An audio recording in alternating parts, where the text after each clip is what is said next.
دوستای زیادی در فیسبوک انتقاد کرده و گفته که زبانی کبلاغی را خوانده نمیتونه و این سخته، در حالی که اوتر نیه و بسیار ساده.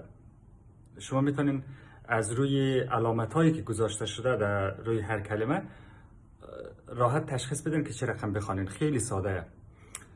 من یک دوست اینجا به اسم علی تعورعانی یک چیزی نوشته و بسیار راحت خوانده میشه. شما میتونین از روی رقمی که من میخوانم شما بخوانین. زئی بعو نی معو نامو نیشعون معو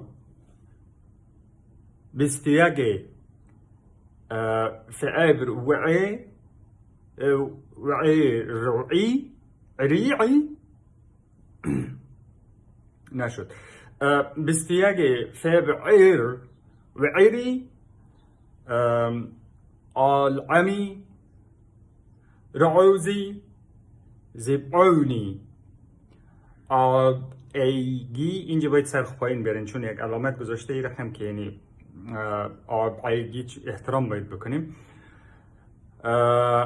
ایگی او کعسا رعایه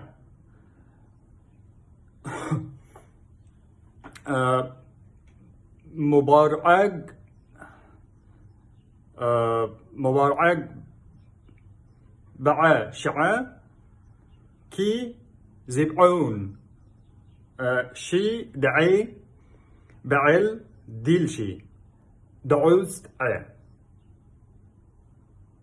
یعنی میقدر ساده.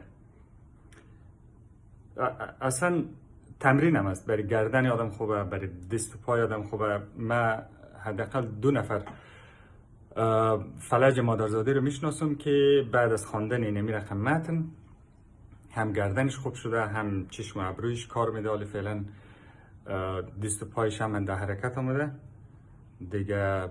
اگر کدام مریض داشته باشه کسی گردن و دست و پایش کار نده دیگه، خیلی راحت از همین فقط 2-3 جمله بگیرین پیشش ببرین بخونه جور تیار میشه.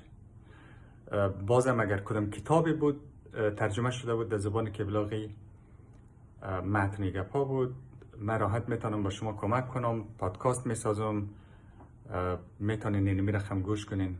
یک کتاب میتونیم در 1 سال 2 سال مثلا آدم میتونه بخونه چونی کمی سخت است، ولی خب ویدیوم که نباشه زیاد فهمیده نمیشه، ولی ما میتونیم کار کنیم دیگه. خب آدم باید برای زئی بعونی ایگی خود باید کار کنه.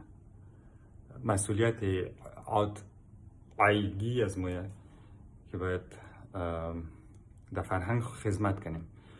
آره، ممنون.